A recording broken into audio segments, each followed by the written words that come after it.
Salah satu hal yang saya renungi di awal tahun 2020 ini adalah saya ingin menjadi orang yang bertumbuh menjadi lebih baik. Kemudian saya membuat resolusi. Ini merupakan resolusi pribadi di awal tahun ini, yaitu saya harus meningkatkan saldo rekening bank emosi. Benar, bank emosi. Anda semua tahu bank emosi di mana setiap manusia memiliki rekening saldo emosi. Maka bagi saya hal ini sangat penting untuk meningkatkan makom atau derajat kemanusiaan saya kepada orang lain. Saya ini lemah sekali dalam hal rekening bank emosi. Sesederhananya begini, semisal setiap hari Anda mengatakan kepada anak Anda atau kepada bawahan Anda, "Selamat pagi, apa kabar? Kamu bagus sekali deh pakai baju putih." Nah gitu dong rapih penampilannya nak. Kata-kata pujian yang tulus kepada siapa saja terlepas dari adanya nilai atau hubungan tertentu. Perkataan tersebut merupakan setoran positif ke bank emosi, saldo Anda di rekening emosi orang lain. Inilah resep sederhana jika Anda atau saya ingin membesarkan lingkar pengaruh. Lingkar pengaruh adalah hal yang sangat penting karena dasar dari meningkatkan likabilitas atau kesukaan orang lain terhadap Anda adalah besarnya lingkar pengaruh Anda. Jika kesukaan orang tinggi terhadap diri Anda dan konstan, maka akan meningkat menjadi trust atau menjadi kepercayaan. Seseorang yang mendapatkan kepercayaan yang tinggi akan mempermudah banyak hal di dalam jalan hidupnya. Jika kepercayaan didapat, maka masalah banyak terselesaikan. Peluang menjadi terbukti. Jalan menuju sukses semakin gampang. Kepercayaan yang tinggi dari calon mertua misalnya memudahkan seseorang menuju tampuk yang lebih tinggi, yaitu pelaminan. Namun kalau kenal saja belum, suka saja belum, boro-boro mendapat kepercayaan. Misalnya lagi, atasan Anda menyukai Anda, atasan Anda percaya Anda. Selesai sudah urusan terbesar dalam karir Anda. Ke depan semua mudah. Atau jika bank kenal Anda, suka Anda, percaya Anda, maka bisnis Anda pasti lancar pendanaannya. Dasar dari hal ini semua adalah rekening emosi tadi. Misalnya saya mencoba menanamkan emosi positif ke anak saya. Saya mengajari mereka matematika misalnya. Kita semua tahu matematika adalah subjek penting keilmuan, namun mengajari anak sulit sekali. Karena dulu saya menganggap matematika itu susah juga. Saya mengajari sang anak katakanlah 30 menit. Masih normal semuanya. Lebih dari itu ternyata saya mulai kesal karena sang anak nggak ngerti-ngerti. Atau saya semakin rumit sehingga anak semakin tidak paham. Kemudian intonasi saya naik. Saya mulai menekan dalam dialog tersebut. Sang anak jadi bete. Saya jadi bete. Inilah penarikan rekening emosi. Inilah awal dari saldo kita minus ke anak kita. Niatnya meningkatkan rekening emosi jadi plus. Ujung-ujungnya terjadi penarikan minus yang besar. Bisa dibayangkan kalau ada orang setiap hari marah-marah, bete, bersikap dingin, tidak mau mengerti. Maka orang tersebut hampir tidak punya saldo positif kepada semuanya. Inilah awal-awal hubungan rusak. Likabilitas kesukaan berubah menjadi kemarahan. Lalu kemarahan berubah menjadi kebencian. Kebencian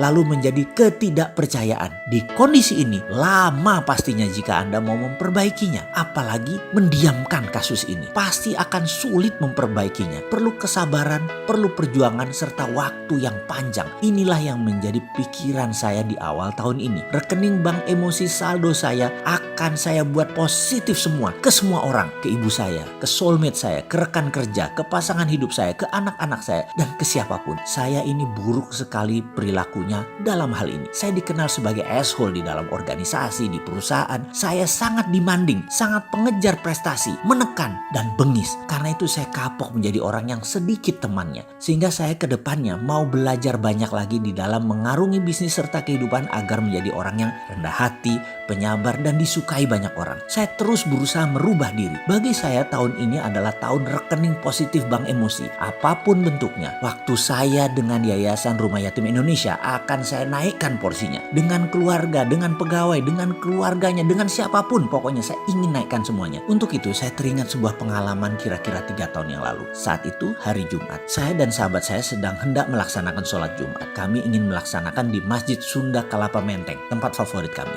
Jam 11 kami berangkat dari kantor di Bilangan Senayan. Namun demo hari ini sudah keterlaluan. Demo di Senayan dan di sekitar HI berefek memacetkan jalanan satu Jakarta. Sehingga telatlah kami tiba di Masjid Sunda Kelapa. Kami sampai sholat Jumat sudah selesai. Kami tetap mengambil air wudhu untuk sholat zuhur. Selagi berwudhu terdengar panggilan sholat melantur. Loh, ada sholat jenazah rupanya. Kita semua tahu sholat jenazah posisi jamaah adalah berdiri sehingga bisa banyak dan padat. Saya melihat di masjid tersebut banyak sekali yang menyolatkan. Sehingga salam selesai. Saya masih menunggu mau masuk masjid.